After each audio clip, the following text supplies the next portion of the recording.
So you broke the nipple off your diesel exhaust fluid pump, fuel pump, or vacuum fitting. You're not the only one. For instance, on these Ford DEF pumps, it happens so often you can buy a kit just to replace the nipple. But you can't buy it locally, plus once you do the repair, you have to wait 1 day for the glue to dry. I have a way of permanently repairing any of these nipples with things you already have around the house, and you'll be able to use it immediately.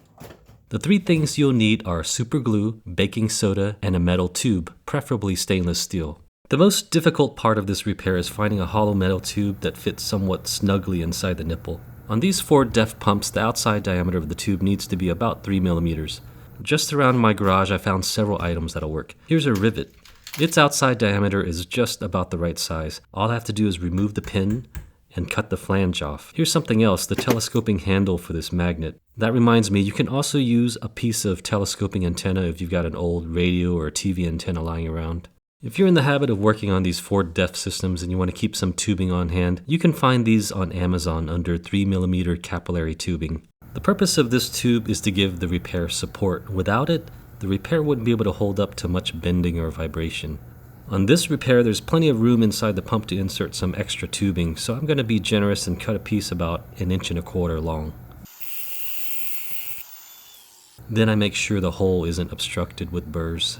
Now, the most important steps are the next couple of small details. Number 1, make sure your parts are clean. I use lacquer thinner or acetone. And number 2, abrade the parts with sandpaper.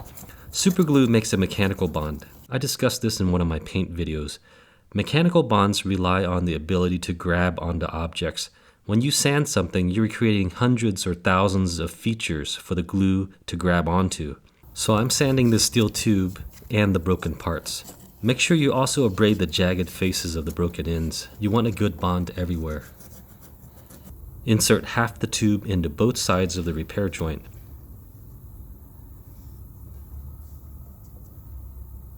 Then I pull them apart slightly. This is to give the superglue and baking soda some space to get into the crack and stick to the steel tube. Apply some superglue. Using a tiny flat screwdriver, put baking soda onto the superglue.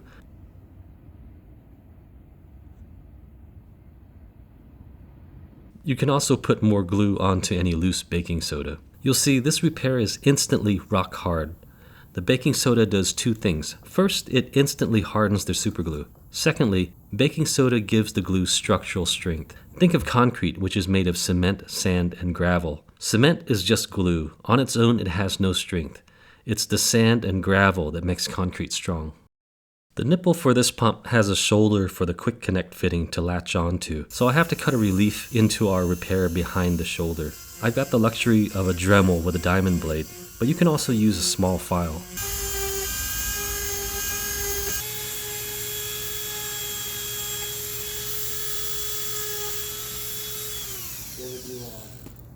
And that's it, this thing is ready to install.